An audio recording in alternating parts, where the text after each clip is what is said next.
सारा प्रणाम। मैं हूं उपेंद्र राय। हस्तक्षेप में आपका स्वागत है। कोरोना से सबसे ज्यादा संक्रमित राज्य महाराष्ट्र में सियासत का महासंग्राम छिड़ा हुआ है। इसी मुद्दे पर आज बात करेंगे।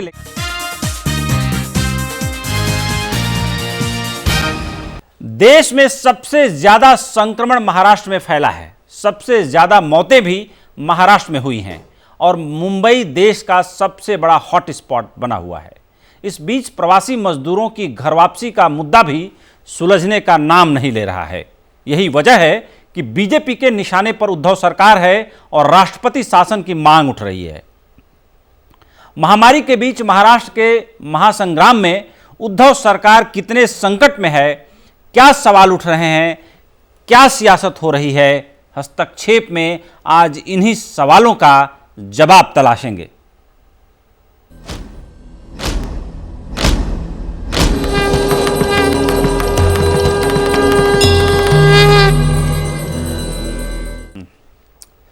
कोरोना संकट के बीच महाराष्ट्र की राजनीति में उठापटक तेज हो गई है। इस बीच कई तरह की कयासबाजी भी हो रही है। सवाल उठ रहे हैं कि क्या ठाकरे सरकार संकट में घिर चुकी है?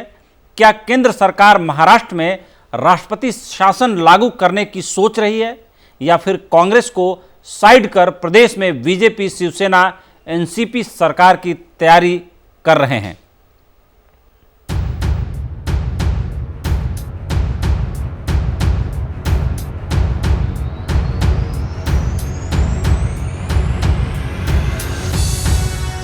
क्या महाराष्ट्र की राजनीति में कोई बड़ी उठापटक होने वाली है? सोमवार देर रात एनसीपी प्रमुख शरद पवार और मुख्यमंत्री उद्धव ठाकरे के बीच हुई 1.5 घंटे की मुलाकात के बाद सवालों और अटकलबाजियों का ये दौर शुरू हो गया है। पिछले 3 दिनों में शिवसेना और एनसीपी नेताओं की गवर्नर से हो रही मुलाकातें और दोनों पार्टियों के नेताओं के बीच हो रही गुप्त बैठकों ने गठबंधन सरकार में कांग्रेस की अहमियत पर सवाल खड़े किए तो मंगलवार को राहुल गांधी के बयान से ये साफ संकेत मिले कि कांग्रेस को महाराष्ट्र की गठबंधन सरकार में बने रहने में ज्यादा दिलचस्पी नहीं है। I would like to make a differentiation here. We are supporting the government in Maharashtra, but we are not the key decision maker in Maharashtra. दरअसल एनसीपी प्रमुख शरद पवार बाल ठाकरे के बेहद करीबी दोस्त थे और उनकी मृत्यु के बाद मातोश्री नहीं गए थे और अब उनका अचानक मातोश्री पहुंचना कई सवाल खड़े कर रहा है। उसकी वजह है उद्धव ठाकरे से मुलाकात से पहले उनका राज्यपाल से मिलना। बीजेपी नेता नारायण राणे और शिवसेना नेता संजय राउत भी गवर्नर से मिल चुके हैं, लेकिन इन सभी मुलाकातों में कांग्रेस के नेता कहीं नजर नहीं आ रहे हैं। इसलिए चर्चा शुरू हो गई है कि क्या राज्यों में कांग्रेस को बाहर रखकर शिवसेना, एनसीपी और बीजेपी एक साथ सरकार बनाने की तैयारियों में तो नहीं जुटी है। हालांकि शिवसेना निश्चिंत है कि उद्धव ठाकरे सरकार को किसी तरह का कोई खतरा नहीं है। उद्धव ठाकरे जी से अगर पवार साहब मुलाकात करते तो उसको क्या वजह की बात क्या है? देश और राज्य चलाने वाले तो प्रमुख नेता अगर आपस में बैठकर राज्य के बारे में चर्चा करते हैं, जिस संकट के घड़ी से देश और महाराष्ट्र गुजर रहा है उस बारे में चर्चा करते हैं, तो मुझे लगता है उसमें किसी को तकलीफ होने की ज़रूरत नहीं है। पवार साहब सबसे ज़्यादा संतुष्ट है सरकार के काम के बारे में, ये सबसे ज़्यादा मुझे मालूम है। कहा तो ये भी जा रहा है कि राज्य में कोरोना के बढ़ते केस और मजदूर संकट को लेकर बीजेपी ठाकरे सरकार पर दबाव बनाकर उसे मुश्किल में डाल रही है ताकि राज्य में राष्ट्रपति शासन लागू हो सके। हालांकि बीजेपी ये भी कह रही है कि हम सरकार गिराने और बनाने की रेस में नहीं है, क्योंकि ये सरकार अपने अंतर विरोध से ही गिर जाएगी। शिवसेना और एनसीपी के नेता बैठते, उसमें कांग्रेस को बुलाया नहीं जाता। कांग्रेस के नेता एक स्टेटमेंट देते, दूसरा स्टेटमेंट एनसीपी के देते और तीसरा ही निर्णय होता है। मुख्यमंत्री जी जो घोषित करते हैं उसकी जगह तीसरा ही निर्णय हमको होते हुए दिखाई पड़ता है। भारतीय जनता पार्टी को कोई जल्दी नहीं है। हम सरकार स्थापन करने का कोई प्रयास नहीं करने वाले। ये अंतर विरोध से सरकार गिरेगी। बयानों में शिवसेना, एनसीपी और बीजेपी नेताओं के बीच घमासान साफ है कि सियासत में कौन कब किसके साथ है और क्या बोल रहा है ये अक्सर सच नहीं होता। इसलिए महाराष्ट्र में सियासी संकट के अंदेशे को खारिज नहीं किया जा सकता। कांग्रेस नेता संजय निरुपम तो पहले ही कह चुके हैं कि कांग्रेस को गठबंधन सरकार से बाहर आना चाहिए, क्योंकि कोरोना से हालात बिगड़ने के लिए सीधे तौर पर मुख्यमंत्री उद्धव ठाकरे जिम्मेदार हैं और उनकी गलती का ठीकरा कांग्रेस पर फोड़ा जाएगा। इस बीच मुख्यमंत्री के सरकारी आवास पर महाविकास अघाड़ी की अहम बैठक हुई है, जिसमें शिवसेना, एनसीपी और कांग्रेस के बड़े नेताओं ने प्रदेश के मौजूदा राजनीतिक हालात और कोरोना संकट से निपटने के उपायों को लेकर चर्चा की है। ब्यूरो रिपोर्ट, सहारा समय। तो बीते रोज राहुल गांधी ने कहा था कि महाराष्ट्र सरकार में कांग्रेस डिसीजन मेकिंग की भूमिका में नहीं है, और जब उनके इस बयान पर सवाल उठने लगे तो कांग्रेस ने सफाई दी कि मीडिया ने राहुल का पूरा बयान नहीं दिखाया। कांग्रेस ने राहुल के बयान का आगे का हिस्सा जारी कर कहा कि बयान पूरे संदर्भ में देखा जाना चाहिए था। आपको सुनाते हैं राहुल गांधी के दोनों बयान। I would like to make a differentiation here. We are supporting the government in Maharashtra, but we are not the key decision maker in Maharashtra. We are the key decision maker in Punjab.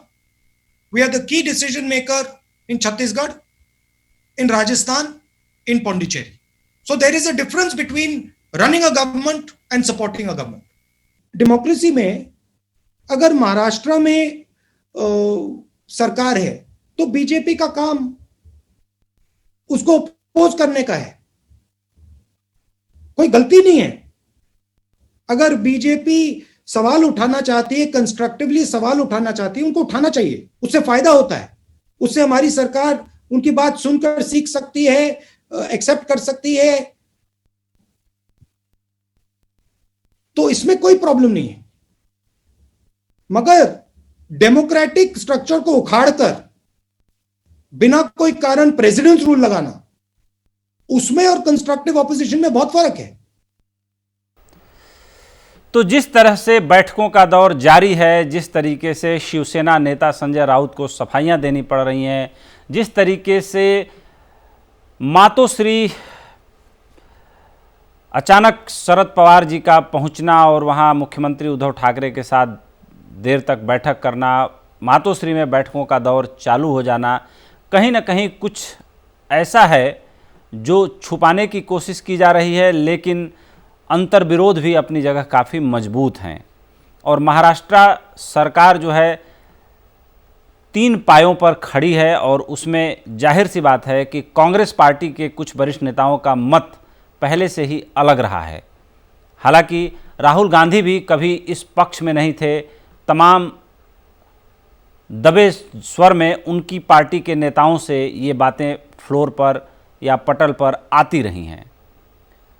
सीधे चलते हैं अपने संवाददाता राहुल अस्थाना के पास और ये जानने की कोशिश करते हैं कि जो ये अंतर्विरोध हैं सरकार के, जिस तरीके से कोरोना महामारी पर लग करके पूरी सरकार को नियंत्रण करने का काम करना चाहिए, वहाँ सरकार को किसी भी तरीके से उसके तीनों पहियों को बचाने की दिशा में प्रयास चालू हो गया है।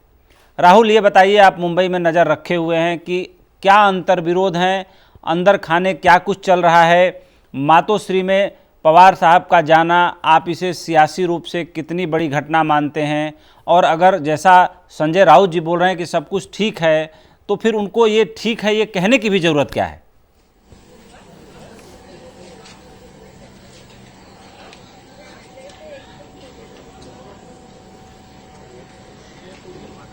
लग रहा है राहुल का ऑडियो मुझे नहीं मिल पा रहा है और मेरी आवाज़ राहुल तक नहीं पहुंच पा रही। सीधे चलते हैं भारतीय जनता पार्टी के वरिष्ठ प्रवक्ता, वरिष्ठ राष्ट्रीय प्रवक्ता प्रेम शुक्ल जी के पास।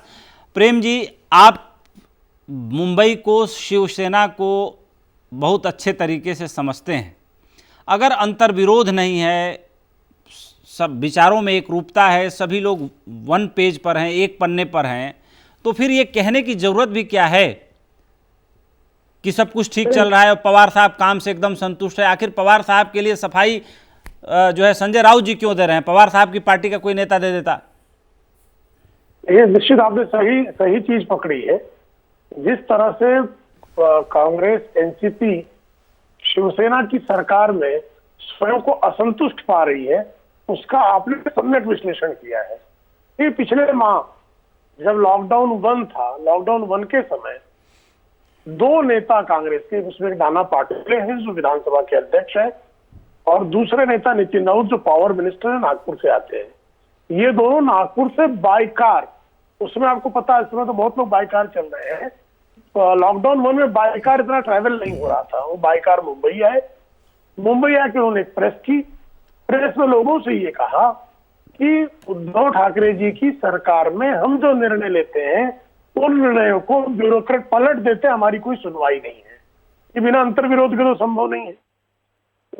उसके बाद का जो घटनाक्रम हुआ कि शरद पवार जी नाराज हुए और शरद पवार जी बारामती जाके बैठ गए थे और उद्धव ठाकरे जी के फोन उठने बंद हो गए थे। कालांतर में शरद पवार जी को मनाकर लाया गया मुंबई। कैसे लाया गया वो एक बड़ा अलग घटनाक्रम है। इसी तरह से अशोक चौहान जी जो बड़े कद्दावर नेता है, राहुल गांधी जी के गुट के माने जाते हैं, करीबी हैं, एक ब्यूरोक्रेट के ट्रांसफर को लेके उनको जो है अपमानित होने की स्थिति उनकी आई। अशोक चौहान भी नाराज है। पृथ्वीराज चौहान का एक वीडियो, एक ऑडियो आया है जिसमें कार्यकर्ता से कह रहे साहब हमारी सरकार नहीं है। संजय निरुपम के बयान को आप सुन ही रहे हैं।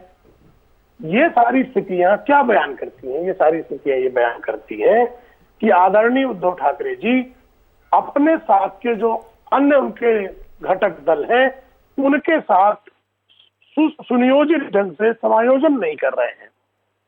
और जब लॉकडाउन 1 हुआ तो आपको ध्यान होगा कि एक बार उद्धव ठाकरे जी बेस्ट सीएम है, इस तरह का एक पीआर एजेंसी को हायर करके, जो पीआर एजेंसी बॉलीवुड का पीआर करती है वो पॉलिटिकल पीआर कर रही थी और बड़े बड़े लोगों से उद्धव ठाकरे जी कितने बेहतर सीएम है ये प्रचारित किया जा रहा था। इससे अजीत पवार जी भी हर्ट थे क्योंकि ये सामूहिक निर्णय नहीं हो रहा था, सबकी प्रशंसा नहीं हो रही थी, सिर्फ एक व्यक्ति कैसे महाराष्ट्र को जो है उसका तारणहार बन रहा है, तो वहां भी संकट था। और स्वयं संजय राउत जी, उनका एक ट्वीट बीच के दिनों में आपने देखा होगा, उस ट्वीट में उन्होंने जो शहजादे का जिक्र किया है और बादशाह का जिक्र किया है और फिर कहा कि प्यादे पीट रहे हैं। तो अब इस संदर्भ में आप देखिए कि श्रीमान संजय राउत शहजादा किसको कहना चाह रहे हैं? उनकी निगाह में बादशाह कौन है, उनकी निगाह में वजीर कौन है और प्यादा कौन है? क्योंकि संदर्भ और कुछ तो था नहीं। प्रेम जी, तो इसका मतलब है आपसे चर्चा भी जारी रहेगी, लेकिन हमारे संवाददाता राहुल अस्थाना हैं, उनसे एक सवाल लेना चाह रहा हूं। राहुल, शिवसेना ने जिस तरीके से पैनिक बटन दबा दिया है और लगातार बैठकों का दौर जारी है, पवार साहब मातोश्री अरसे बाद गए हैं, चर्चा है कि शायद दूसरी बार ही पहुंचे हैं, संजय राउत जी सफाई दे रहे हैं, तो जो बैठक मातोश्री में लगातार चल रही है और जो उनके अलाइज पवार साहब से लेकर कांग्रेस पार्टी के जो तमाम वरिष्ठ नेतागण हैं वो नाराज हैं, ऐसा क्या हुआ है और क्यों उद्धव ठाकरे सरकार से उन्हीं के प्रमुख सहयोगी जो है नाराज चल रहे हैं और कहीं ना कहीं अलग अलग खेमों से अलग अलग खबरें आ रही हैं? क्या है ये सब? सर देखिए, सबसे पहले हमें ये समझना पड़ेगा कि जो बेसिक जो प्रिंसिपल है इस गवर्नमेंट का, वो बेसिक प्रिंसिपल हमने ये देखा है कि तीनों ही पार्टियों ने अपनी अपनी आइडियोलॉजी को सेक्रीफाइस करके हाथ मिलाया है और तीनों पार्टी शिवसेना, कांग्रेस और एनसीपी ने मिलकर महाराष्ट्र में सरकार बनाई है। तो मेरे हिसाब से ये एक मजबूत सरकार यकीनन नहीं है, ये एक कमजोर सरकार है। उसी के साथ देखिए, कल भी हमने ये स्टैंड रखा था, आज भी हम अपना ये स्टैंड रखेंगे कि उद्धव ठाकरे जो है आज तक किसी एग्जीक्यूटिव पोस्ट पे नहीं रहे हैं, तो जाहिर सी बात है वो उनके पास कोई एक्सपीरियंस बहुत अच्छा नहीं है, वो ब्यूरोक्रेसी पे डिपेंड रहते हैं। इसी के साथ अगर हम शिवसेना, कांग्रेस और एनसीपी की बात करें इन तीनों की, तो इनके बीच में इंटरनल डिस्प्यूट शुरू हो गए हैं। जैसे कि आपने ही बताया था और रिपोर्ट किया था कि संजय निरुपम, मिलिंद देवड़ा और एक कांग्रेस का वर्ग है जो अलग से केंद्र को अप्रोच कर रहा है महाराष्ट्र कांग्रेस से बिना बात किए। तो इस तरीके से जो इनके आपस के इंटरनल डिस्प्यूट्स है वो भी इस सरकार को डैमेज करते हुए जरूर नजर आ रहे हैं। लेकिन हमें सामना के आज के एडिटोरियल पे ध्यान ध्यान देना होगा। शिवसेना ने साफ तौर पे बीजेपी पे हिटबैक किया है और ये कहा है कि पहले आप गुजरात में प्रेसिडेंट रूल की मांग करो, और साथ ही में ये भी धमकी दी है कि अगर ज्यादा राजनीति महाराष्ट्र गवर्नर हाउस में बैठ के की जाएगी महाराष्ट्र की सरकार को गिराने की, तो कहीं ऐसा नहीं हो कि बीजेपी के 30 एमएलए जो है वो शिवसेना का दामन थाम ले। इस प्रकार की इनडायरेक्ट थ्रेटनिंग जो है वो शिवसेना ने सामना के जरिए दी है और ये कहा है कि इस वक्त अपोजिशन के पास 105 एमएलए का समर्थन है, और अगर इनकी बात करें यानी कि मौजूदा सरकार की, तो उनके पास 170 का आंकड़ा है। 30 और आ जाएंगे तो 200 पहुंच जाएंगे, और अगर ऐसा हुआ तो आप बिल्कुल भी हैरान मत होइएगा और ये मत सोचिएगा कि इसके लिए गवर्नर कोश्यारी जी जिम्मेदार है। इनडायरेक्ट टोन शिवसेना ने किया है, बीजेपी पे शिवसेना ने हिटबैक किया है और ये धमकी दी है कि आप महाराष्ट्र गवर्नमेंट को डिस्टेबलाइज करने की कोशिश करोगे तो आपके 30 एमएलए। राहुल, आज राहुल गांधी ने भी उद्धव ठाकरे से बातचीत की है। बातचीत किस लाइन पर हुई है, क्या निकल के आया है? देखिए, हमने साफ तौर पे देखा कि जिस तरीके से पूरे देश में और पूरे दुनिया में अगर बात करें महाराष्ट्र की, तो सबसे वर्स्ट से वर्स्ट कंडीशन यहां पर है। पेंडेमिक को सरकार कंट्रोल नहीं कर पा रही है, ईमानदारी से प्रयास जरूर कर रही है, ये मैं जरूर कहूंगा, लेकिन सक्सेसफुल होती हुई नजर नहीं आ रही है। इस वजह से कहीं ना कहीं जैसे राहुल गांधी ने खुद को महाराष्ट्र की सरकार से दूर किया और ये कहा कि हम एग्जीक्यूटिव पावर, माफ कीजिएगा, हम डिसीजन मेकर्स नहीं है, हम सिर्फ सरकार को मदद कर रहे हैं, लेकिन उसके बाद उद्धव ठाकरे ने मना लिया राहुल गांधी को और ये कहा कि महाराष्ट्र में कांग्रेस को पूरा सम्मान मिलेगा, आप कृपया करके उसकी चिंता न करें, क्योंकि उद्धव ठाकरे के लिए बहुत मुश्किल भरा वक्त है। देखिए, इससे पहले भी हमने देखा था कि उद्धव ठाकरे को बीजेपी का साथ छोड़ना पड़ा था, और अगर वो बीजेपी के साथ भी चले जाते तो ऐसे सिचुएशन महाराष्ट्र में बन गए थे कि बीजेपी गल्प करने की कोशिश कर रही थी, यानी कि निगलने की कोशिश कर रही थी शिवसेना को, और शिवसेना मुंबई से समाप्त हो जाती। इस प्रकार की सिचुएशन नई सरकार बनने से पहले उद्धव ठाकरे के लिए थी, और अब पेंडेमिक की सिचुएशन में भी उद्धव ठाकरे जो कि बहुत अच्छा परफॉर्मेंस नहीं कर पा रहे हैं, दुख के साथ कहना पड़ रहा है, लेकिन ईमानदारी से कोशिश जरूर कर रहे हैं। तो ऐसे में उद्धव राहुल आप हमारे साथ बने रहिए। सीधे चलते हैं प्रेम शुक्ल जी के पास। प्रेम जी, जिस तरीके से शिवसेना के काम करने की शैली रही है, जाहिर सी बात है अब वो शैली तो इस 3 पायों पर खड़ी सरकार में हो नहीं पा रही है। ऐसे में जब ब्यूरोक्रेट्स बहुत हावी हैं सरकार पर, तो क्या आपको लगता है कि उद्धव ठाकरे जो एक पॉलिटिकल विल होनी चाहिए, जो एक पॉलिटिकल डिसीजन मेकर होना चाहिए, वो कहीं ना कहीं उनकी पर्सनालिटी से वो बात निकल के नहीं आ रही है, जिसके कारण वो कांग्रेस पार्टी के जो नेता उनके साथ सरकार में मंत्री हैं या जो वरिष्ठ नेता सरकार से बाहर हैं महाराष्ट्र में, कहीं ना कहीं उनकी इच्छाओं को, आकांक्षाओं को, महत्वाकांक्षाओं को ठीक तरीके से सहला नहीं पा रहे हैं। विरोध की वजह यह है, या कहीं ना कहीं कांग्रेस पार्टी के जो वरिष्ठ नेताओं ने शीर्ष नेतृत्व से कहा है कि महाराष्ट्र के कारण उनकी बड़ी किरकिरी हो रही है, और मजदूरों के मुद्दे पर जो एक आंदोलन बनाने की कोशिश कांग्रेस पार्टी के शीर्ष नेतृत्व ने किया है, वो कहीं ना कहीं डिरेल होता हुआ दिखाई दे रहा है। आपका क्या मानना है? देखिए, आदरणीय उद्धव ठाकरे जी को प्रशासनिक अनुभव नहीं है, इसमें तो किसी के मन में संदेह नहीं हो सकता। दूसरा, आदरणीय उद्धव ठाकरे जी को जब से वो राजनीति में आए हैं, मैं उनको राजनीति में 1996 से आया हुआ मानता हूँ, क्योंकि बहुत करीब से मैं उनको राजनीति में आते हुए देखा है। 1996 से लेकर 2020 तक ये पहला अवसर है जब उद्धव ठाकरे जी को आदेश देना नहीं है, लोगों के आदेश को स्वीकारना है, उसको समायोजित करना है और उसको लागू करना है। ये उनके अपने जो है, उनका जो अपना जो व्यक्तित्व का निर्माण है उसका अंग नहीं है। पहली बात उनका संकट ये है। दूसरा संकट है कि उनके सामने जो लोग हैं, जैसे एनसीपी में शरद पवार हैं, तो शरद पवार जो है वो महाराष्ट्र में, ये मेरे शब्द नहीं है, ये स्वयं बाला साहब ठाकरे कहते थे कि कुटिलतम नेता है। कुटिलतम शब्द उनके लिए प्रयोग किसने किया है? आदरणीय उद्धव जी के पिताश्री, हिंदू हृदय सम्राट, शिवसेना प्रमुख बाला साहब ठाकरे ने। और ये 1985 से उनका अनुभव रहा कि बाला साहब जो है वो एक गठबंधन का प्रयास शिवसेना और कांग्रेस का, कांग्रेस एस उन दिनों हुआ करती थी, उसे करने का प्रयास कर रहे थे। बाला साहब मातोश्री बैठे रह गए, जॉर्ज फर्नांडिस और शरद पवार जो है शिवाजी पार्क में सभा करके गठबंधन घोषित करके चले गए। ये बाला साहब का स्वयं का अनुभव था। तो शरद पवार बहुत तेजस्वी व्यक्ति है ऐसे मामलों में। सामने कांग्रेस की तरफ से भी जो लोग हैं, बाला साहब थोड़ा एक्सपीरियंस व्यक्ति हैं, अशोक चौहान पूर्व मुख्यमंत्री रहे हैं, और 1990 के दशक से लगातार मंत्री रहे हैं। अजीत पवार 1990 से लगातार मंत्री रहे हैं, एक 4 वर्षों का और एक 4.5 वर्षों का, 9 साढ़े 9 वर्ष छोड़ दिए जाए तो। ऐसी स्थिति में उद्धव जी के लिए संकट तो है।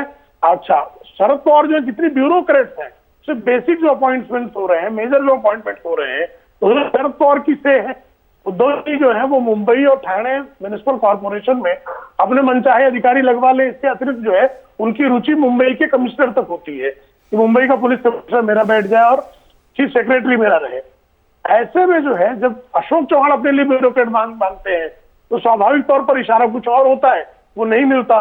तो कांग्रेस का नाराज होना स्वाभाविक है। और कांग्रेस का जो है सत्ता में चाहे जो शेयर हो, 12 एमएलए भले उनके, 12 मिनिस्टर भले उनके, लेकिन जो राज्यसभा के और विधान परिषद के जो चुनाव हुए उनमें उनकी हिस्सेदारी 20% रही। ऐसे में आपने देखा होगा विधान परिषद उन्होंने एक अतिरिक्त उम्मीदवार भी उतार दिया था। बिल्कुल। तो कांग्रेस के जो नेता मंत्री नहीं बन पाए हैं या जिन नेताओं का कोई स्टेक नहीं है, उन नेताओं का एक बड़ा गुट जो है वो राहुल गांधी के करीब है और वो गुट अक्सर आके कहता है कि हमको इससे क्या लाभ है।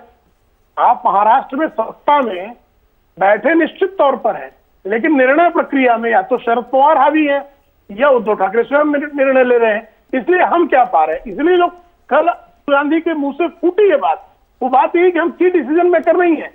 रेवेन्यू मिनिस्ट्री की पोर्टफोलियो उनके पास होने के बावजूद, एजुकेशन मिनिस्ट्री की पोर्टफोलियो, पावर मिनिस्ट्री की पोर्टफोलियो और विधानसभा अध्यक्ष, ऐसे महत्वपूर्ण पद होने के बाद यदि शरद पवार जी को लगता है, यदि राहुल गांधी जी को लगता है कि हमको जो है सत्ता में की डिसीजन मेकर नहीं है, आप पीडब्ल्यूडी आपके पास है, एजुकेशन आपके पास है, रेवेन्यू आपके पास है, उसके बाद जो है मेडिकल एजुकेशन आपके पास है, तो सब की डिसीजन मेकर आप कैसे नहीं है? विधानसभा अध्यक्ष आपका है। इसका कारण ये इस बात का संकेत देता है कि जो भयंकर अंतर्विरोध है, उन अंतर्विरोधों में जो उनको सत्ता चाहिए वो उनको प्राप्त नहीं हो रही है, इसलिए उनका विरोध है। अब इन अंतर्विरोधों को से कैसे उबर पाएंगे उद्धव ठाकरे जी, ये उनके कौशल पर निर्भर है। उनके कौशल पर प्रेम जी आप हमारे साथ जुड़े रहिए। सीधे चलते हैं शिवसेना नेता चिंटू शेख जी के पास। शेख साहब ये बताएं कि जिस तरीके से आज आपके वरिष्ठ नेता संजय राउत जी को 2 दिनों से सफाई पेश करनी पड़ रही है, वो ट्विटर हो या कैमरे के सामने आके सफाई तब देनी पड़ती है जब कोई न कोई सवाल उठता हो, कोई न कोई अंतर्विरोध उठता हो। कहीं न कहीं राहुल गांधी जैसा बड़ा नेता अगर ये कहे कि हम की डिसीजन मेकर्स नहीं हैं, की डिसीजन मेकिंग हमारी सिर्फ 4 राज्यों में है, पंजाब में है, जो है क्या बोल सकते हैं, राजस्थान में है, छत्तीसगढ़ में है और पौंडीचेरी में है, यहाँ तो हम सरकार में एलाइज हैं, जबकि तीनों पार्टनर्स आपसी सहमति से महाराष्ट्र में सरकार चला रहे हैं। ऐसे में आपको नहीं लगता कि कहीं न कहीं उद्धव ठाकरे आपके मुख्यमंत्री जी बहुत ज़्यादा दबाव में हैं अपने एलाइज के कारण और उनकी महत्वाकांक्षाओं के कारण, जिसके लिए उन्हें सफाई पेश करनी पड़ रही है और मातोश्री में लगातार बैठकों का दौर एलाइज के साथ जारी है। जारी तो कोरोना पर कंट्रोल करने के लिए अफसरों और कोविड कमेटी के साथ होना चाहिए। बिल्कुल दबाव में नहीं, शिवसेना या उद्धव साहब दबाव में कभी भी ना रहने वाले हैं ना रहते हैं। रही बात जैसे कि बीजेपी प्रवक्ता प्रेम शुक्ला सर ने कही, मुझसे ज्यादा जानकारी तो उन्हें है। उन्होंने अपनी बात रखी, उन्होंने एक खुफिया तरीके से, जैसे कि एक जासूस एक देश के अंदर जानकारी लेता है, उसी तरह की पूरी जानकारी कांग्रेस, राष्ट्रवादी और शिवसेना, जिस सामना के वो संपादक थे, उन्होंने पूरी जानकारी दी। और रही बात कि आपका प्रश्न जो कि उद्धव साहब दबाव में रहेंगे, तो बिल्कुल गलत है, उद्धव साहब दबाव में नहीं रहेंगे। और रही बातचीत चल रही है, जो बातचीत कोरोना के बारे में, कोविड-19 के बारे में चल रही है, जो महाराष्ट्र की स्थिति उस पर चल रही है। और रही बात संजय राउत साहब को सफाई देने की, तो जिस तरीके से बीजेपी ने एक बवाल खड़ा कर दिया है कि राष्ट्रपति शासन लगेगा और इनके क्या मालूम फलाना लीडर आते हैं जिनके खुद के ऊपर इनके खुद में तालमेल नहीं है। कभी नारायण राणे आ जाते हैं, कभी सुधीर मुंगेरवार साहब आ जाते हैं, कभी फलाना कोई ना कोई आ जाता है, तो इनके खुद में एक तालमेल नहीं है। तालमेल तो उनकी सरकार में होनी चाहिए, उनकी पार्टी में होनी चाहिए, उनके कार्यकर्ताओं में होनी चाहिए। ना उनकी दिल्ली में तालमेल है, ना उनके रेलवे मंत्रालय के साथ प्रधानमंत्री का तालमेल है, ना गृह मंत्री का महाराष्ट्र सरकार के, किसी का तालमेल नहीं है। नहीं, ये चिंटू तालमेल जी- से चली नहीं है, इनको सिर्फ कुर्सी की भूख है। चिंटू जी, किस तरीके ये से बात कुर्सी ये की बात भूख आपकी गले नहीं उतरती। नहीं, ये बात आपकी गले इसलिए नहीं उतरती और किसी को नहीं उतरेगी क्योंकि जो प्रधानमंत्री नरेंद्र मोदी हैं वो मैन ऑफ कमांड है। उनके नंबर 2 जो है अमित शाह जी, वो मैन ऑफ कमांड है। उनका किसी मंत्रालय में कंट्रोल नहीं है, ये बात तो किसी के गले नहीं उतरेगी। हालांकि उल्टे शिकायत होती है इन लोगों की कि ज्यादा ही कुछ कंट्रोल रखते हैं। मानता हूं कि प्रेम शुक्ला जी पंडित है, भविष्यवाणी कर सकते हैं, वो कुछ ना कुछ बोल सकते हैं कि कल क्या होगा, मगर कल यही वही होगा जो बाला साहब ठाकरे के बच्चे लड़के उद्धव ठाकरे को मंजूर होगा। आप बिल्कुल फिक्र ना कीजिए। सीधे चलते हैं सीमा जी के पास। सीमा जी, आपको मेरी आवाज मिल रही है? सीधे सवाल ले रहे हैं सीमा जी के पास, सीमा जी से, एनसीपी की प्रवक्ता हैं। सीमा जी, जिस तरीके से एनसीपी अचानक चर्चा में आ गई है, एक तरफ आपकी पार्टी के वरिष्ठ नेता प्रफुल्ल पटेल कहते हैं कि रेलवे मंत्रालय पर सवाल उठाना गलत नहीं है, दूसरी तरफ महाराष्ट्र सरकार ये कहती है कि हमें ट्रेनों की उतनी सप्लाई नहीं मिल पा रही है, इस पर विवाद तो चल ही रहा है। साथ ही साथ ये नया विवाद जो सामने दिखाई दे रहा है कि एनसीपी कहीं ना कहीं उद्धव सरकार से खुश नहीं है, और जबकि हालांकि वो खुद उस सरकार में एक अलाइज है, एक पाया एनसीपी भी है। ऐसे में चर्चा चल पड़ती है कि भाई उद्धव जी का स्वास्थ्य ठीक नहीं है और सुप्रिया जी को भी सीएम के तौर पे देखा जाना चाहिए। पहले भी ये बात निकल के आई थी जब एमएलसी बनना उनका नहीं हो पा रहा था, जब कैबिनेट ने भेजा था गवर्नर को और गवर्नर ने कुछ टेक्निकल कारणों से उस ऑर्डर को होल्ड कर लिया था। बाद में फिर इलेक्शन हुआ और जाहिर सी बात है कि उनको एमएलसी की सीट मिली और वो मुख्यमंत्री के रूप में कंटिन्यू कर गए। ये सारे अंतर विरोध क्या हैं? पवार साहब को अचानक मातोश्री जाना पड़ा, जबकि जानकार बताते हैं कि वो दूसरी बार ही मातोश्री गए हैं, इससे पहले वो मातोश्री नहीं देखे गए। तो कुल मिला के जब इतना सरकार बनने का तमाम क्रम चलता रहा, उपक्रम चलता रहा, उसमें उद्धव ठाकरे जी ही बार बार पवार साहब के घर जाते रहे, लेकिन आनन फानन में इन चर्चाओं के बीच जब सरकार से हो सकता है कि समर्थन खींच लिया जाए या कोई न कोई अंतर विरोध है, कोई न कोई नाराजगी है। प्रेम शुक्ल जी ने कहा कि पवार साहब नाराज होकर बारामती जाके बैठ गए थे, उनको मना के लाया गया। ये सारे अंतर विरोध क्या हैं? एनसीपी को आप रिप्रेजेंट कर रही हैं, आप जाहिर सी बात है कि बेहतर तरीके से आप हमें बता पाएंगी। देखिए, मैं बिल्कुल आपको बताती हूँ, मैं भी सुन रही थी अभी जो बीजेपी के प्रवक्ता जिस तरह से लाइन बाई लाइन ऐसे सुना रहे थे जैसे कि वो फिल्मी स्टोरी कोई सुना रहे हो कि उन्होंने क्या कहा, जैसे कि उस कमरे में मौजूद थे और कौन नाराज़ था और कौन नाराज़ नहीं था। मतलब मुझे लगता है इस तरह की बातें करना राष्ट्रीय चैनल पे बैठ के, जैसे आप कोई कहानी किस्सा सुना रहे हो, मुझे तो बड़ा अजीब लग रहा था ये सब सुन के। और देखिए, मैं आपको ये बताऊं कि अगर ये बड़ी ऐसी बातें हैं कि अगर माननीय पवार साहब मातोश्री चले गए तो ये मतलब इसके ऊपर इतना बवाल मचाना। और देखिए, राहुल गांधी जी ने भी जो कहा था कुछ उन्होंने ऐसी बात नहीं कही थी, उन्होंने यही कहा था। और इसमें क्या मतलब, ये तो एक सच बात है कि भाई किसी राज्यों में वो अकेले, he is on the driving seat, वो अकेले हैं। और यहाँ पर हमारी एक कलेक्टिव रिस्पॉन्सिबिलिटी है, हमारी एक तीनों की सरकार है, तो हम लोग जो भी डिसीजंस लेते हैं तीनों मिलकर लेते हैं। और नेशनल लास्ट डिसीजन माननीय चीफ मिनिस्टर का किसी भी राज्य में होता है तो वो होता है और हमें सबको मंजूर होता है वो। तो इसमें कोई इतनी ज़्यादा जो इस बात को बढ़ा दिया गया, और मतलब मुझे तो बड़ा आश्चर्य होता है कि किस तरह के लोग बातें कर रहे हैं। और बीजेपी का तो देखिए, आप बजाय इसके कि आप कोरोना की कुछ बात करें, इसमें आपको वर्ल्ड बाय वर्ल्ड पूरी कहानी पता है कि कौन बारामती चला गया और कौन किसको मनाने गया और कौन कहाँ गया। मतलब ये हम कोई कहानी किससे सुना रहे क्या यहाँ पर बैठकर? सीमा जी, सवाल ये उठता है कि महाराष्ट्र सरकार ही इस समय सवालों के घेरे में है 3 वजहों से। पहली वजह तो ये है कि जिस तरीके से कोरोना महामारी को लेकर के जो एक कलेक्टिव एफर्ट लेना चाहिए था, उसको कंट्रोल करने के लिए, प्रवासी श्रमिकों को भेजने के लिए, और तीसरी बात कि जिस तरीके से सरकार में तीनों पक्षों के बीच, तीनों पार्टियों के बीच जो समायोजन होना चाहिए था, कहीं ना कहीं ये समायोजन दिखाई नहीं दे रहा है, जिसके कारण से सरकार की फंक्शनिंग में अंतर विरोध साफ साफ दिखाई दे रहे हैं। दिल्ली से लेकर महाराष्ट्र तक आज अखबार उठा के देख लीजिए, सारे अखबारों की एनालिसिस और जो जितने संवाददाता और एडिटर्स हैं उनकी समझ को रातों रात क्वेश्चन नहीं किया जा सकता। कहीं ना कहीं आग होगी तो ही धुआं उठ रहा होगा, कुछ ना कुछ बात तो है ही। इसी कारण जो है इतनी सफाई देनी पड़ रही है, इतनी बैठकों का दौर जारी है और पवार साहब को लगातार जाके जो है अगर हमारी सरकार कोई सवाल उठाती है, मुझे वो थोड़ा सा बोलने दीजिए। अगर देखिए, अगर हम एक प्रश्न भी पूछ लेते हैं, मान लीजिए हम यही पूछ लेते हैं कि एग्जिट प्लान क्या है लॉकडाउन से बाहर निकलने का, तो आप बिल्कुल चढ़ लेते हैं उनके ऊपर कि ये कैसे सवाल कर रहे हैं और क्यों है और ये देशद्रोही है और ऑपोजिशन को सवाल नहीं करना चाहिए इस समय मेरे ख्याल से। पर अगर आप इस तरह की राजनीति कर रहे हैं इस समय बैठे हुए, फडणवीस जी तो बिल्कुल इतने बेताब हो रहे हैं, मतलब मुझे बड़ा आश्चर्य होता है देख के, कितने बड़े लीडर हैं, इस तरह का बिहेवियर क्या शो करता है इस समय। आपको कोई पॉजिटिव सजेशंस देने चाहिए, आपको हेल्प करनी चाहिए गवर्नमेंट की, अगर कहीं पे है तो आप हमें बताइए। ऐसा तो कोई भी गवर्नमेंट परफेक्ट नहीं होती। और इस समय आप पेंडेमिक का टाइम है, एक बॉम्बे एक ऐसी सिटी है जो कि राहुल गांधी जी ने भी उस समय बोला कि इसकी कनेक्टिविटी आप देखिए कितना बड़ा, it's a financial capital of the India and इतनी फ्लाइट्स आती हैं वहाँ, इतने बड़े स्लम्स हैं। मैं मानती हूँ केसेस ज़्यादा हैं तो ज़्यादा वहाँ होंगे भी, हम लखनऊ से तो कंपेयर नहीं कर सकते। फिर हम लोग ने टेस्ट भी कर रहे हैं हम लोग regularly, we are not hiding anything, transparency है तो ये चीज़ें होंगी। अब इस समय बजाय इसके कि आप कोरोना में, आपके भी इतने सारे एमएलए हैं वहाँ पर, 119 एमएलए आपके भी हैं, उनको भी अपनी अपनी जगहों पर काम करना चाहिए।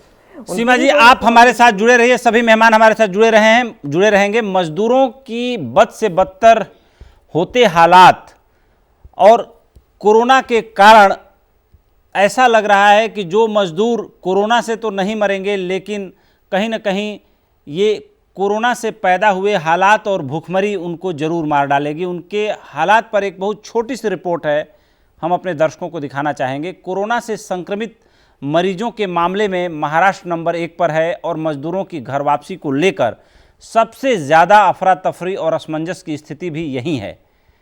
इस बीच मुंबई में रेलवे स्टेशनों पर लोगों की भीड़ का सिलसिला थम नहीं रहा है। प्रवासी कामगारों की ये भीड़ सरकारी बदइंतजामी का दर्द झेलने को मजबूर है।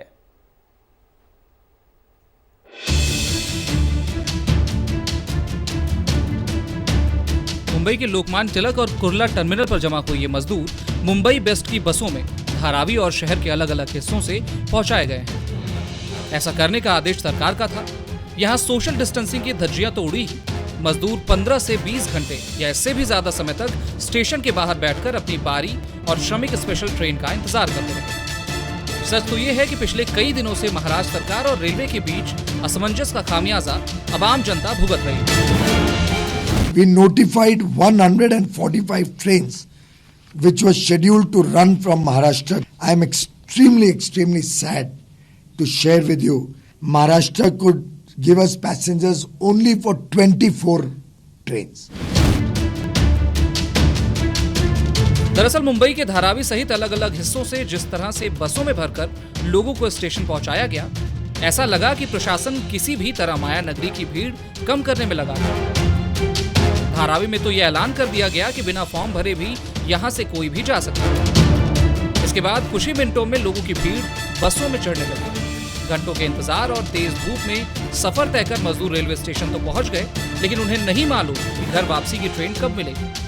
उम्मीद और असमंजस के बीच ये मजदूर भूखे प्यासे बैठे रहे और उनके छोटे छोटे बच्चे फर्श पर सोते रहे। ब्यूरो रिपोर्ट, सहारा समाचार।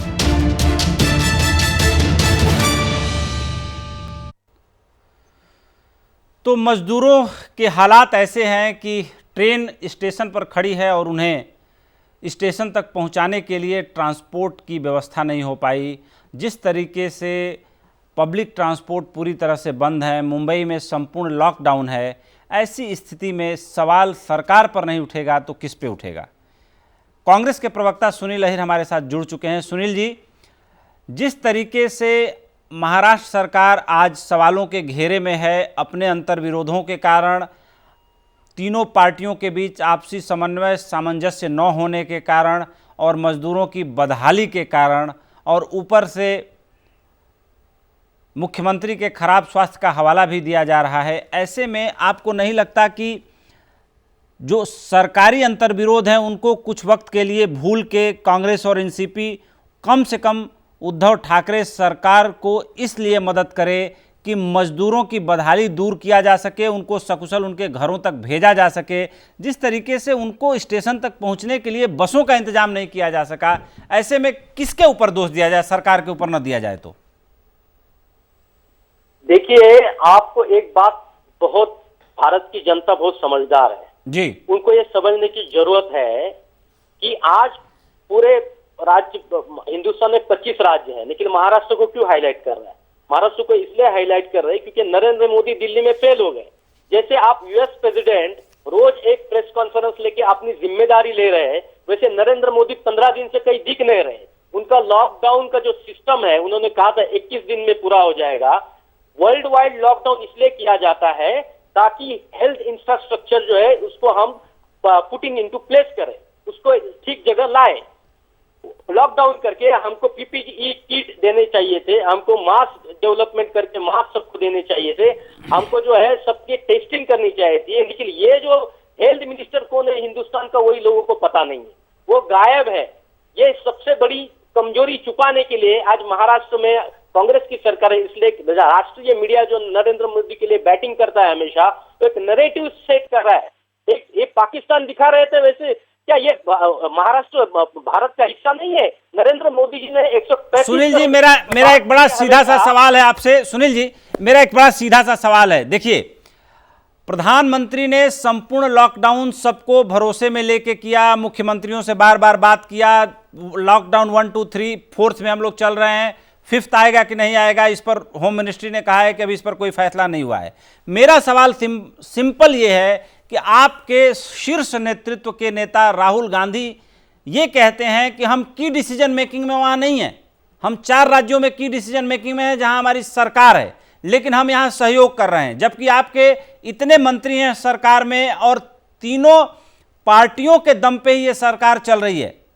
44 एमएलए आपके भी हैं और साइजेबल साइज में मंत्री आपके भी बने हैं, सारे वरिष्ठ नेता आपकी सरकार में यहाँ पर मंत्री हैं। तो ऐसे में आप प्रधानमंत्री पर दोष देने के बजाय अगर बात महाराष्ट्र की हो रही है तो महाराष्ट्र में जो बेसिक बद इंतजामी है उसकी जवाबदेही तो आप लोगों को लेनी पड़ेगी। सुनील जी, हमने ले ली। प्रधानमंत्री, आप मुझे बताइए, महाराष्ट्र जो है 35% इनकम टैक्स देता है पिछले 70 साल से। महाराष्ट्र से प्रधानमंत्री हर बार पैसा खींचते हैं, पैसा जिससे लेते हैं उसकी प्रधानमंत्री की कोई जिम्मेदारी नहीं है क्या? ये भारत की आर्थिक राजधानी पाकिस्तान की नहीं है प्रधानमंत्री जी, ये ध्यान रखो आप। भारत की आर्थिक राजधानी, आपने 135 करोड़ लोगों की हमेशा बात करी है, ये 11-12 करोड़ महाराष्ट्र के लोग क्या आपके नहीं है? कि ये आपकी जिम्मेदारी नहीं है? पैसा आपने लिया हमेशा। और आप अगर देखो, मैं बहुत प्यार से बोल रहा हूं, अगर ये हमारी, अगर महाराष्ट्र जो कैपिटल है, आर्थिक राजधानी है, वो अगर खत्म हो जाएगी, सुनील जी, के जो आने वाले पैसे वो खत्म हो जाएंगे। ये सिंसियरिटी रखिए आप। सुनील जी, मेरा सवाल बड़ा सीधा है कि प्रधानमंत्री पूरे देश के प्रधानमंत्री है, इसमें ना आपको शक है ना मुझे शक है, लेकिन राज्य सरकार संघीय ढांचे में पूरी तरीके से अधिकार प्राप्त है, चुनी हुई सरकार है, बहुमत की सरकार है, तीनों पार्टियों का समर्थन मिलने के बाद। ऐसे में अगर आप प्रधानमंत्री से कोई मदद मांगते हैं, मदद नहीं मिलती है, प्रधानमंत्री हाथ खड़ा कर देते हैं, तो प्रधानमंत्री को कटघरे में सीधे सीधे खड़ा किया जा सकता है। लेकिन डे टू डे ऑपरेशन के लिए, लॉ एंड ऑर्डर के लिए, लोकल अरेंजमेंट्स के लिए प्रधानमंत्री को दोषी तो नहीं ठहराया जा सकता, इतना तो आप भी समझेंगे। भाई साहब, आपकी समझ और मेरी समझ ठीक है। आज क्या है, डे टू डे एडमिनिस्ट्रेशन है। आज ये तीसरा महायुद्ध चल रहा है, तीसरा महायुद्ध। ये इमरजेंसी है। प्रधानमंत्री ने सारे पावर लॉकडाउन 3 तक अपने हाथ में रखे और 21 दिन में उन्होंने ये कहा कि मैं ठीक कर दूंगा, ताली बजाओ ताली बजाओ। उनको लगा कि 21 दिन में अगर ठीक हो गए तो मैं क्रेडिट लूंगा। कोविड जो है ये युद्ध है, ये आपने को 3 महीने के बाद अपने पास युद्ध आया है। हमको बहुत अच्छा मौका था, उसी को वही रोकते। वर्ल्ड वाइड जो लॉकडाउन हुआ है उसमें जो है लंबे दूरी की ट्रेनें चल रही है, अंदर ही अंदर लॉकडाउन करना था। भारत में भी अंदर ही अंदर हमने पहले लॉकडाउन किया महाराष्ट्र स्टेट में। नहीं, लॉकडाउन को कोई एक्सपर्ट से पहले डिस्कस करते हैं, व्हाट इज लॉकडाउन, कैसे सुनील जी निपटा जा सकता है। सुनील जी, हम आपसे भी चर्चा जारी रखेंगे, हम प्रेम जी के पास आएंगे। उससे पहले एक छोटा सवाल अपने संवाददाता राहुल अस्थाना से ले रहे हैं। राहुल, ये बताइए कि मजदूरों के हालात को लेकर के जिस तरीके से जो बेसिक सुविधाएं हैं उनको भी मिलने में उनको दिक्कत हो रही है। जब ट्रेनें रेलवे स्टेशनों पर लगी थी, फिर मजदूरों की इतनी भीड़ कैसे इकट्ठा हो गई, क्या वजह रही?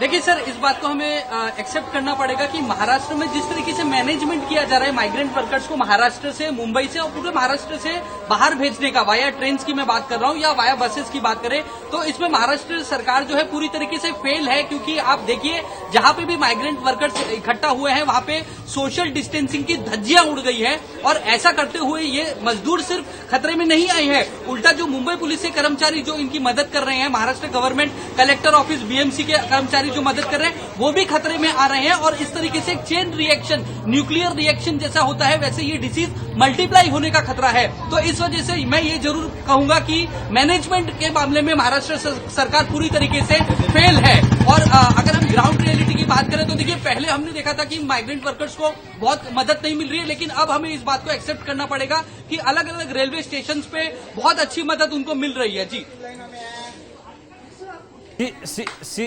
सीधे चलते हैं, एक छोटा सा रिएक्शन चिंटू शेख जी से लेंगे। 145 ट्रेनें इंतजार करती रहीं और कुल मिलाकर के 35 ट्रेनों को ही भेजा जा सका। और जब सूचना पहुंची प्रवासी मजदूरों तक, तब तक सोशल डिस्टेंसिंग की धज्जियां उड़ चुकी थी, हजारों लोग इकट्ठा हो चुके थे। तो ऐसा मिसमैनेजमेंट कैसे होता है?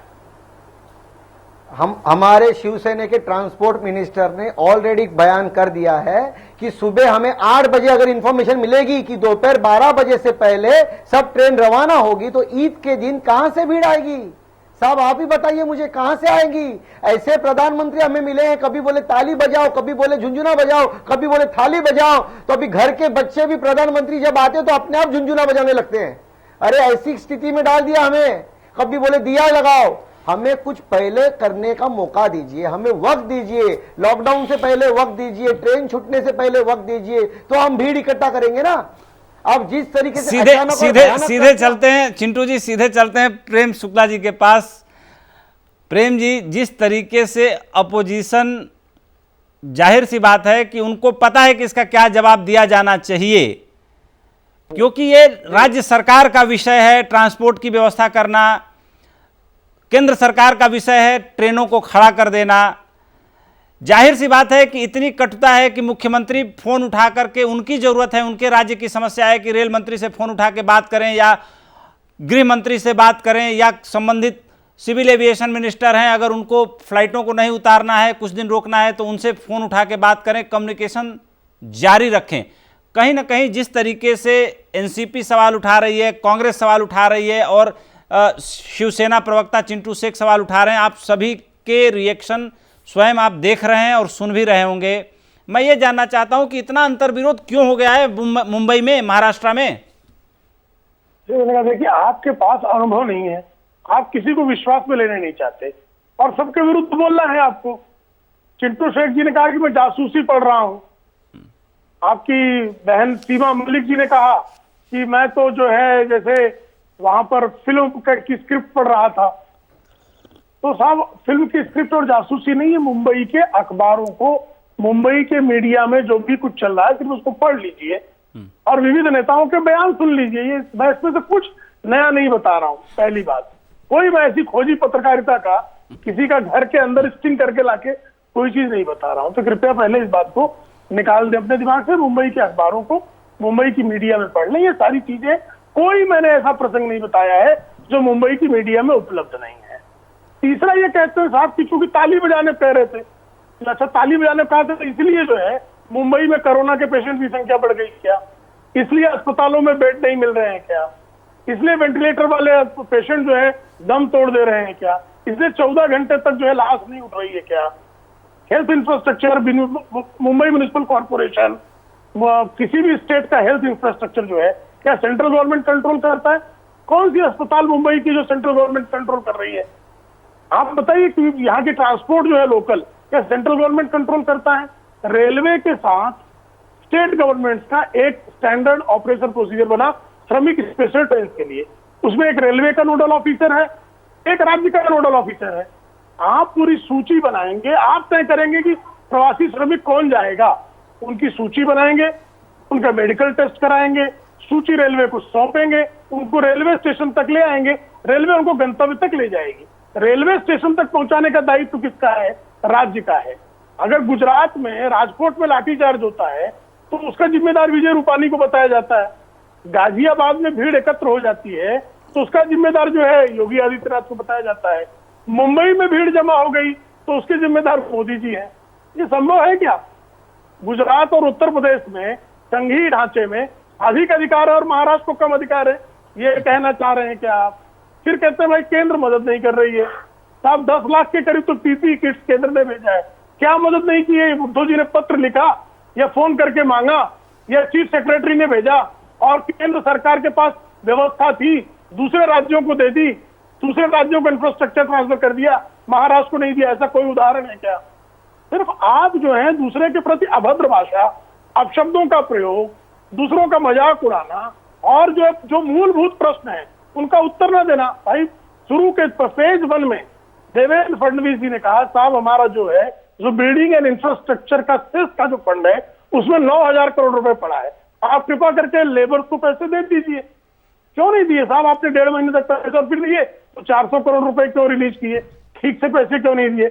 महाराष्ट्र के जो स्टेट का जो बैंक डिपॉजिट है वो 1 लाख करोड़ रुपए का और मुंबई म्युनिसिपल कॉर्पोरेशन का जो डिपॉजिट है बैंक में 54,000 करोड़ रुपए का है।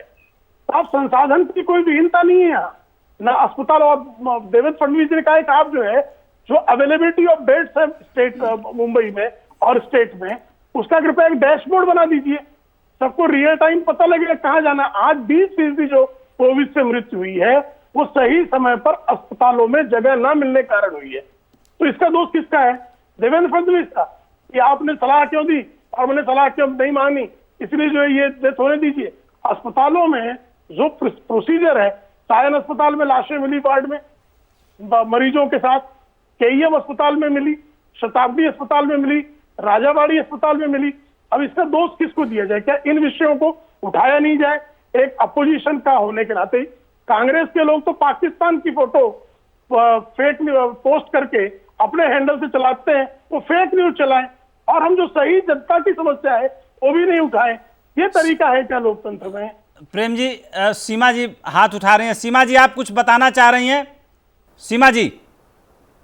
जी मैं ये कहना चाह रही हूँ कि आप इस समय पेंडेमिक है, एक संकट का समय है, इस तरह के बेकार के क्रिटिसिज्म करके और फंड्स ये फंड्स हैं और ये यूज़ नहीं हो रहे। आपने क्या किया है आप भी ये बता दीजिए। आप ये भी बता दीजिए कि आपकी जो ट्रेन गोरखपुर के लिए जाती है वो उड़ीसा पहुंच जाती है, उसमें आज कितने लोग मर गए हैं कहिए तो मैं आपको नाम के साथ बताऊं उनकी कि जितने लोग ट्रेन में बैठे बैठे भूखे प्यासे मर गए हैं क्योंकि उनको जहां 24 घंटे में पहुंचना था वो घूमती घामती 72 घंटे के बाद पहुंचती है ट्रेन। उसमें लोगों के पास खाने पीने के लिए नहीं है कि आप अपनी भी कुछ चीज़ें देख लीजिए। गुजरात और उत्तर प्रदेश की बात हम तब करते हैं जब आप हमको कहते हो कि ये सरकार बेकार, बिल्कुल बेकार है, इनको हटा देनी चाहिए, तब उस समय हम ये बोलते हैं। क्या सूरत में मजदूर इकट्ठे नहीं हुए हैं? क्या उत्तर प्रदेश में मजदूर इकट्ठे नहीं हुए हैं? क्या उन्होंने पत्थर नहीं मारे हैं? क्या आपने उनको कंटेनर्स में भर भर के नहीं भेजा है?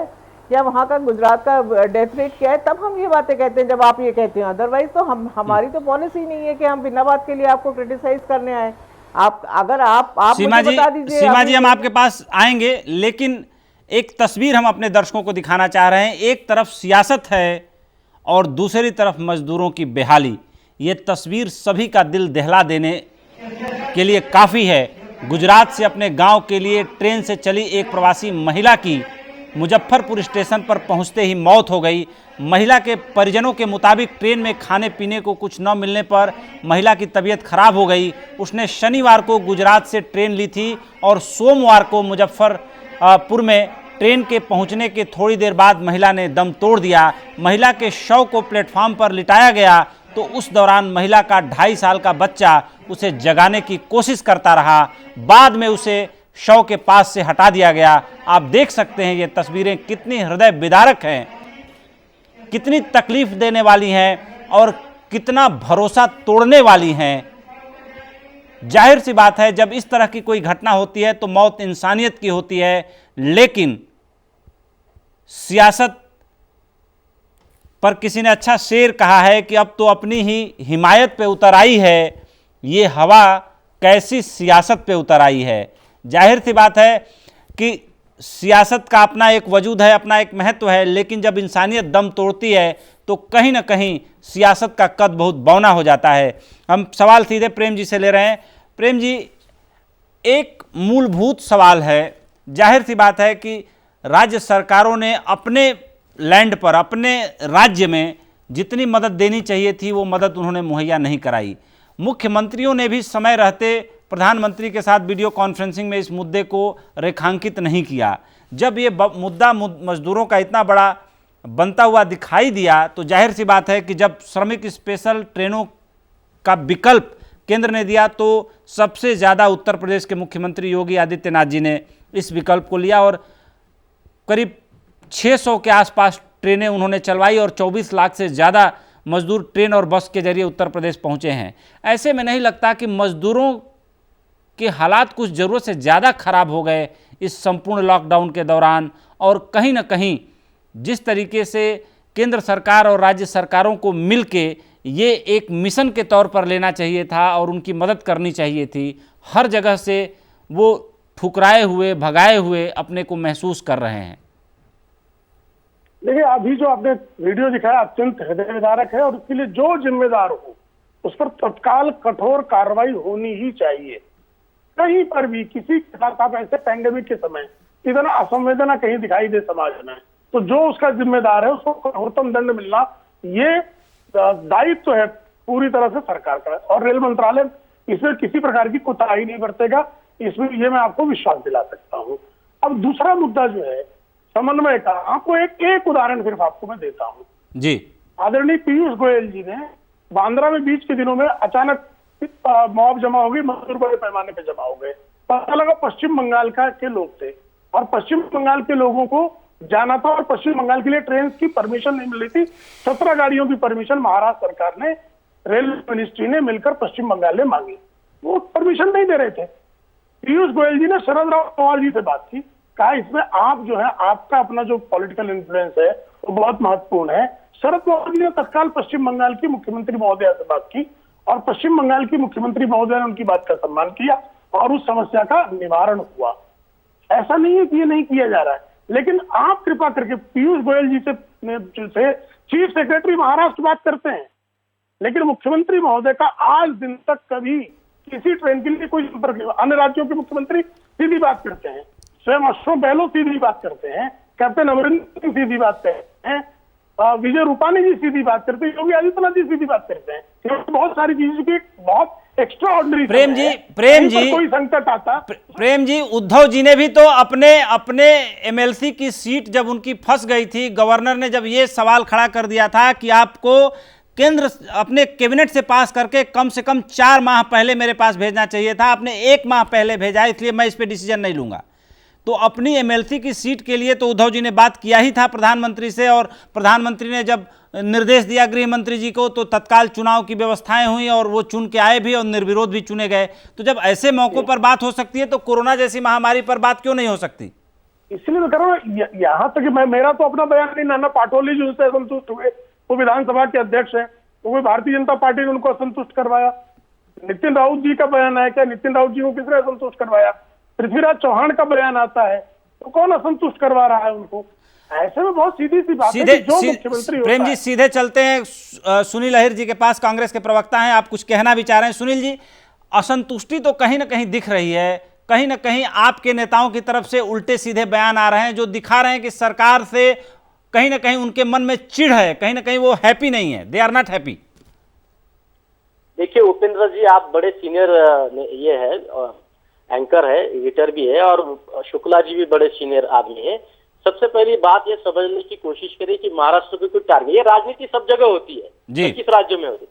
महाराष्ट्र देखो, आप बार बार है ना विकेट चल रहे थे कि हमने कर्नाटक ले लिया, हमने मध्य प्रदेश ले लिया, अब विकेट है महाराष्ट्र का। आप कोविड में भी राजनीति कर रहे हैं। जितने भी लोग सत्ता में आने की कोशिश वाले थे, सत्ता पिपासु लोग, जो कांग्रेस के भी थे और जो शिवसेना के भी थे और जो मन से भी थे, वो सारे मिलके गए भारतीय जनता पार्टी में, ये सोच के कि भारतीय जनता पार्टी की सरकार आएगी, और इत्तेफाक से ये हो गया कि कांग्रेस की ये संयुक्त सरकार आ गई। अब इनको इतना डेस्परेशन हो गया है कि रात को 2 बजे अजीत दादा के साथ जाके उन्होंने सुबह 4 बजे शपथ विधि ली इसके बाद कंटिन्यूस इनका एजेंडा है फेक मीडिया, फेक सारे लोगों को हाथ में लेके पूरे वर्ल्ड में सबसे बड़ी। सुनील जी समय काफी कम है। चिंटू शेख जी कुछ कहना चाह रहे हैं। हाँ चिंटू जी,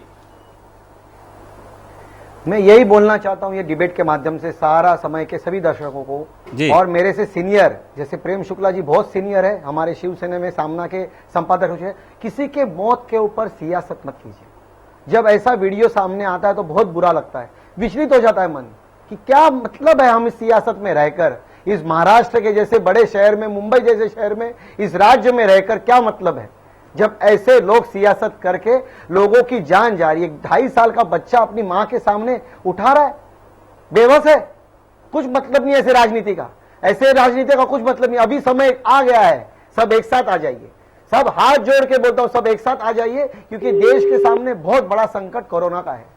पत्रकार नहीं बचे, जवान नहीं बचे, मंत्री नहीं बचे, छोटे बूढ़े कोई नहीं बचा।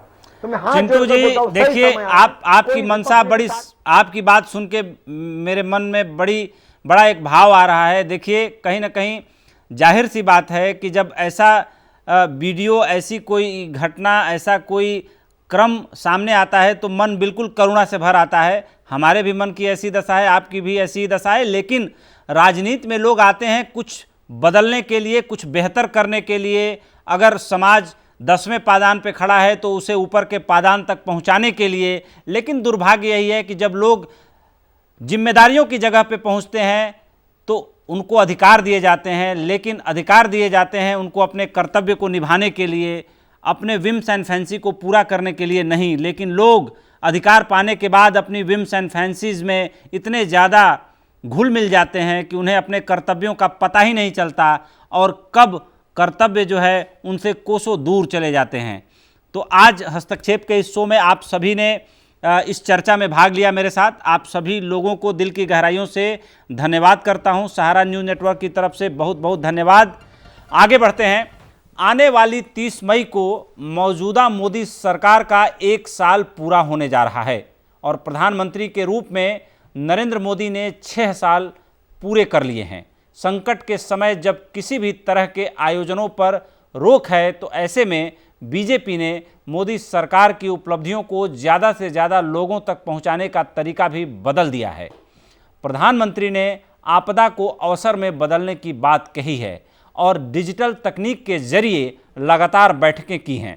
पीएम ने महामारी से निपटने के लिए अपने सहयोगी मंत्रियों और वरिष्ठ अफसरों के अलावा राज्य के मुख्यमंत्रियों के साथ भी सतत संपर्क बनाए रखा है। इसी तर्ज पर बीजेपी मोदी सरकार के दूसरे कार्यकाल की पहली वर्षगांठ को मनाने जा रही है। इसके लिए बड़े पैमाने पर तैयारी की गई है और कार्यकर्ताओं को निर्देश दिए गए हैं कि इनमें ज़्यादातर फोकस वर्चुअल तरीके पर किया जाए। बीजेपी के राष्ट्रीय अध्यक्ष जेपी नड्डा का संबोधन फेसबुक लाइव के जरिए किया जाएगा। अब हम आपको बताते हैं कि कोरोना वायरस के बीच पार्टी ने कार्यकर्ताओं को क्या क्या निर्देश दिए हैं जिसका पालन उन्हें करना होगा। पार्टी ने 10 करोड़ लोगों तक प्रधानमंत्री का पत्र पहुंचाने का निश्चय किया है, जिसमें आत्मनिर्भर भारत, विश्व कल्याण में भारत की भूमिका और कोरोना वायरस के बचाव के लिए उठाए गए कदमों का जिक्र होगा। कोरोना के बीच देशवासियों को किस तरह जीना है, क्या सावधानी बरतनी है, इसकी जानकारी भी कार्यकर्ता देंगे। कार्यकर्ता कंटेनमेंट जोन, क्वारंटीन सेंटर और सार्वजनिक स्थानों पर जाने से बचेंगे।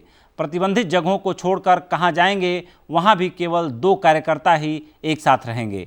पार्टी की सभी इकाइयां मंडल स्तर पर सैनिटाइजर और मास्क का वितरण करेंगी। वो कौन सी उपलब्धियां हैं जिन पर सरकार और पार्टी का फोकस है, ये जानना भी जरूरी है। इनमें 3 तलाक, धारा 370, लद्दाख को अलग केंद्र शासित राज्य बनाने, अयोध्या में भव्य राम मंदिर का निर्माण, शरणार्थियों के लिए नागरिक संशोधन कानून प्रमुख रूप से शामिल हैं।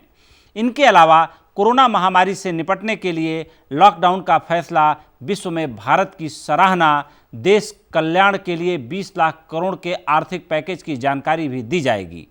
कार्यकर्ताओं से कहा गया है कि प्रधानमंत्री ने विश्व की स्थिति को समझते हुए आत्मनिर्भर भारत का संदेश दिया है, जिससे हम सभी को आत्मसात करना होगा।